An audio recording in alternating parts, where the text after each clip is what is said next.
What if I told you that the adventures and Legend of the Veil had been mapped out for us way back in December, yet we had no real idea? That's right, if you remember, we had a Festival of Giving stream where Rare hosted a 24-hour live stream which played live teasers for viewers. These videos featured Flameheart Jr., now known as the Servant of the Flame, giving us some cryptic clues as to his father's plans. What's even better is that this was done in chronological order to match the upcoming adventures, and from this, we actually know where we're going next. It looks like we managed to foil Flameheart's plans, for now. We managed to not only claim the Veil of the Ancients, but also the 3 Veil Stone to prevent Flameheart from using it himself. See, originally, the Servant planned to get a hold of the Veil to bring back his father, along with his Spanish Phantoms and his own Reaper Phantoms. The Veil allows the user to bridge the gap between the Sea of the Damned and Sea of Thieves. If they were to open it, out walks Flameheart and his minions, although is that really all that is needed for Flameheart to come back to his full strength?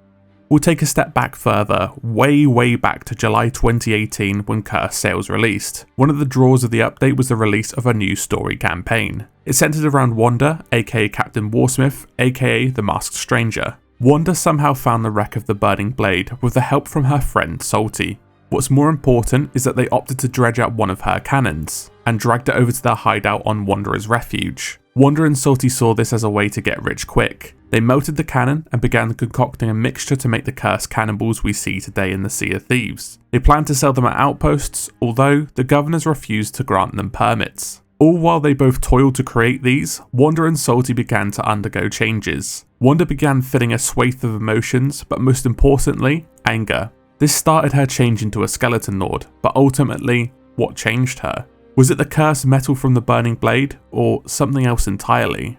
Not long after her transformation, Wanda felt a gnawing inside her head, an echoing voice that urged her to seek revenge against the outpost who shunned her. Wanda decided to wage war, raising a fleet of skeleton ships and declaring war on the Sea of Thieves. Of course, that voice in her head was Captain Flameheart. Some have speculated that the braziers found in her workshop were a means to talk to Flameheart. However, at this point he was still bound to his remains on Flintlock Peninsula. In the recent release of the Sea of Thieves soundtrack on vinyl, we get a storybook by Merrick. Merrick recalls the event in which the cannon is dredged up. He notes that ships tend to have a mind of their own. Last time anyone had plundered the wreck of that infamous galleon, skeleton fleets and cursed cannibals were just 2 of the problems we pirates had to face as a result. Now, not to get all fanciful, but I'm sure you've heard anyone whose time on a ship say that she has a life of her own.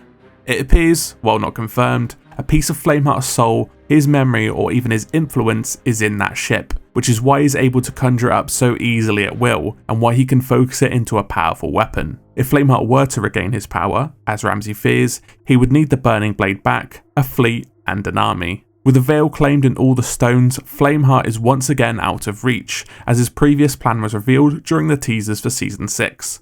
In the 3rd teaser, his plan was to bring his Spanish and Reaper Phantoms out of the Sea of the Damned using the Veil of the Ancients, but there was a last step revealed in the 4th and final teaser. Give it a listen.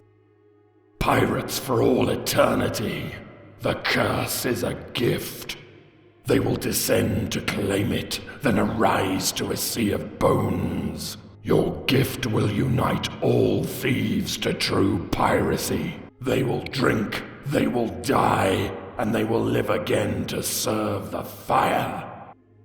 That's right, the plan was to descend somewhere and claim it, drink, die and live again as skeletons. If you want more proof this is in Adventure 4, all the content for Season 6 is on the main menu screen. Legend of the Veil, Shrouded Islands, Forts of the Forgotten, Shrouded Deep, and finally Lost Sands. The Spanish were searching for the Fountain of Youth before they were vanquished by someone or something, and it seems like the deal they struck with Flameheart was to find the Fountain of Youth. Little do they know, be it the water or the chalice, they'll be granted life everlasting, but at the cost of their skin.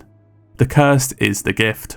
Even in the teaser, it sounds like the trapdoor is opening inside the Reaper's hideout with someone stepping out of it. Notice though how the Servant of Flame mentions they will descend to claim it. And lucky for us, we have a teaser of the next adventure. It has 3 Reapers seemingly sneaking around the destroyed Golden Sands. Could this be us going undercover for Bell and Ramsey, or does it have a more sinister possibility? The developers have made it clear that we'll be deciding the fate of Golden Sands, and as we've just had an arc working with the good guys, is it not unreasonable that we might be working with the Servant of the Flame? Hopefully it's not too soon with that choice, and we start to see what the other side is up to next month. Could we be the ones descending underneath the hideout to claim it? I would love for that to be the case. And where will we enter? If we're going undercover, which is the most likely option, will we just walk in through the front door? I highly doubt that. I think the Reapers have a built-in secret entrance. Flameheart has an affinity for tunnels, as seen by the Heart of Fire. But if we head over to Wanda's workshop, behind the secret entrance lies a shrine to Captain Flameheart, along with pieces of the Burning Blade sails and figurehead. Most importantly lies this painting, which looks to be a door, and it has long been speculated that this will be opened eventually. It is my belief that the wreck of the Burning Blade is behind this door, due to the proximity to Wanda's workshop and the Reaper's hideout. I think this tunnel system will take us down through the tunnels and to the wreck of the galleon that used to rule the waves. And amongst the wreckage, I think that's where we'll find our chalice or the fountain that causes the skeleton curse. It would make sense too, as the Reapers haven't been doing much drinking recently. And of course, where else would Flameheart store possibly his most prized possession, guarded by the ship that was nigh unbeatable in the past? Not to mention, we're going to need some help to do it.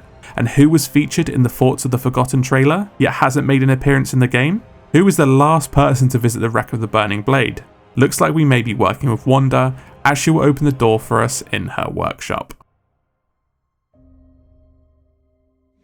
Did you think you'd seize my ship?